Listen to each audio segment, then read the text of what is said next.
Hello everybody, I'm Jonathan, the founder of CamLab Studios and an artist that loves to create cool things.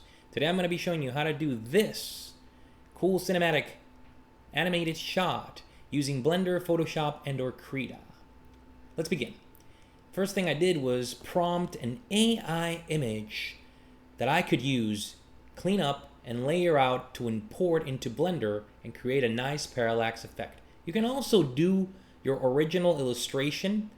I, in this particular case, chose to show how AI can be integrated into Blender to create magical results.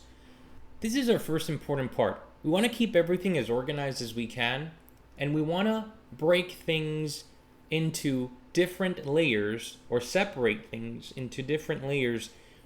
Our main focus and goal here is to clean the image we bring in or draw an illustration in 4 or 5 layers that separate the background, the midground, and our foreground.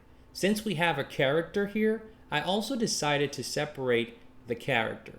Either using Krita or Photoshop, what we want to use is the lasso tool, our eraser tool, healing spot tool. We want to separate the layers to create the parallax effect. Once we have our 4 layers separated, we're gonna take them into Blender. In Blender, assuming you have your planes as mesh installed in your preferences, we're gonna select and import our images into Blender. We're gonna select cursor to camera, and in the transform pivot point, we're gonna select 3D cursor. That's gonna allow us to expand our images, taking the reference point of the cursor in relation to the camera and keeping all the images aligned. Now here, I like always to kind of play around with my settings for the camera. I usually put lower input on the height so that I get that stretch wide screen shot. And I also like correcting my color management to standard, keeping it either on none or on medium contrast. Once I've finished setting up my camera, I pin my camera to view on my view settings, and I start moving my camera to where I'd like my first keyframe to be established.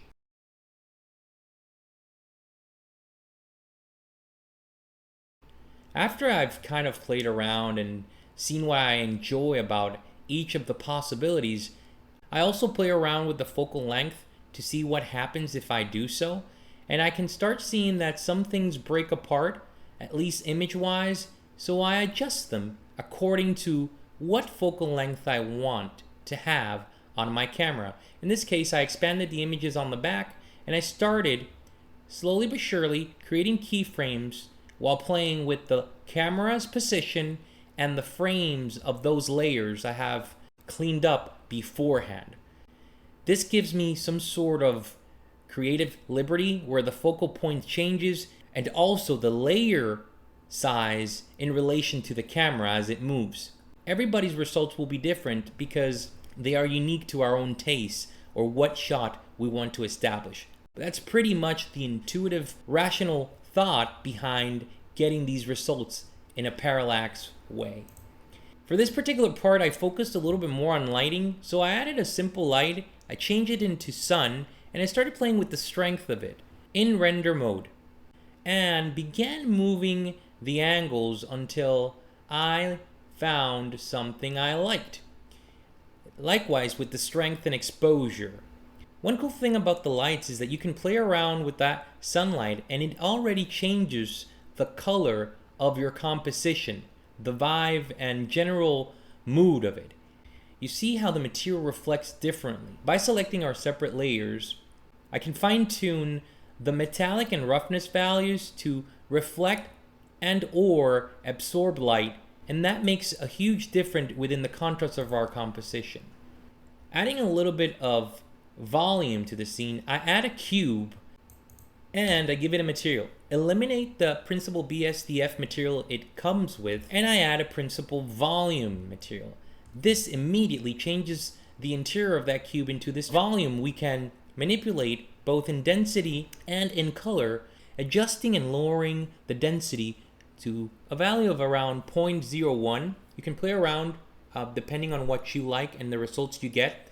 And I kind of like duplicate that into several fog cubes and just begin moving them around and playing with colors to add my original flair and or taste of what I'm going for.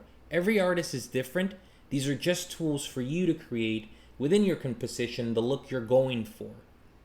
Usually volumes are thick matter that is translucent in the air, so if you add an additional light, you will see that the light has a volume around it. I like that effect for my sun, and in this fictitious world I added a second sun. I adjust the values for the intensity of the lights, and I move around some of the volume cubes I've created. I play around with the lights and the volumes from the cubes to see what I like the most out of their combinations. Usually I go back to my camera as well and get new perspectives or points of views, kind of like try to stretch out the capacity of the initial setup or limits within the 2D in a 3D environment. I like this zoom right here, and I start getting some pretty cool 3D depth from 2D integrations.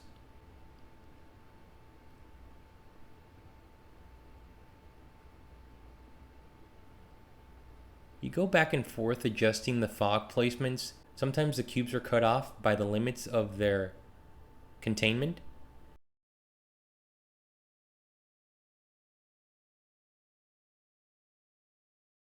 I like playing around with the color light values. It gives the environment a complete new vibe and feeling. After a while playing with the volume, colors, and light combinations, and I feel comfortable, I go back and test out my image reflections, moving the metallic and roughness values, as well as my IOR intensity, until I find a spot I really like and I enjoy within color tones, mood, and temperature. Finally, to celebrate the possibility of creating depth and focal points within the camera's perception, I select the layer as a focus point and play around with the field of depth on the camera, and that really blurs out some of the spots that bring that mystery within cinematics and heightens the intensity of light being reflected on the volumes as well. Finally, to add that glare that we get in the newer versions of Blender, we need to add a glare node in the compositor.